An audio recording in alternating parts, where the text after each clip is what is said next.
കാണുന്നത് ഗംഗയുടെ തീരാണ്. ഈ തീ കത്തിക്കുന്നിടത്ത് ശിവൻ്റെ മണിയും പാർവതിയുടെ കടയും കാണാതെ പോയപ്പം ശിവൻ ശ്രാപം കൊടുത്താണ് ഇവിടുത്തെ തീ ഒരിക്കലും അണയത്തില്ലെന്നുള്ളത്. സോ 24 മണിക്കൂർ അവിടെ ഇപ്പം ഈ ചാവാൻ വരുന്നവരൊക്കെ അറിയാൻ ശവം കത്തിക്കലാണ് പരിപാടി. പിന്നെ ആ തീരത്തിരുന്ന സ്വർണ്ണങ്ങൾ, ചിലർ സ്വർണ്ണം ഇട്ടും കത്തിക്കും, ചിലർ സ്വർണ്ണം ഇടാതെയും കത്തിക്കും.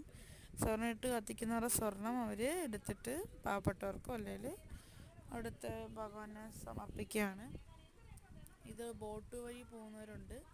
ഇത് മൊത്തം റിവറാണ്. ഞങ്ങളിപ്പം ബോട്ട് വഴി ഏതാണ്ട് ഒരു 2 to 3 hours ഒരു എടുത്തു തന്നിട്ടുണ്ട്. ഗംഗാസ്ഥാനത്ത് 7 മണിക്കേ തുടങ്ങത്തുള്ളൂ അവർ പറഞ്ഞാണ്. ഞങ്ങൾ മൊത്തം കറങ്ങി.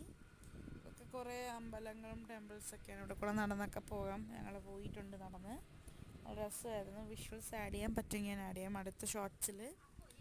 അപ്പം അത് തീരമാണ് കേട്ടോ, ഗംഗയുടെ തീരമാണ് അവിടെ കാണിക്കുന്നത്. കുറേ ബോട്ട്സ് ഉണ്ട്. കുറച്ച് വിഷ്വൽസൊക്കെ ഞാൻ ആഡ് ചെയ്തിട്ടുണ്ട്. നല്ല ഭംഗിയാണ്. രാത്രി കാണാം. ഇപ്പം ലൈറ്റുള്ള സമയത്തേക്കാളും നല്ലത് രാത്രി കാണുന്നതാണ്. ആ സ്ഥലത്താണ് നമ്മുടെ പൂജ നടക്കുന്നത്.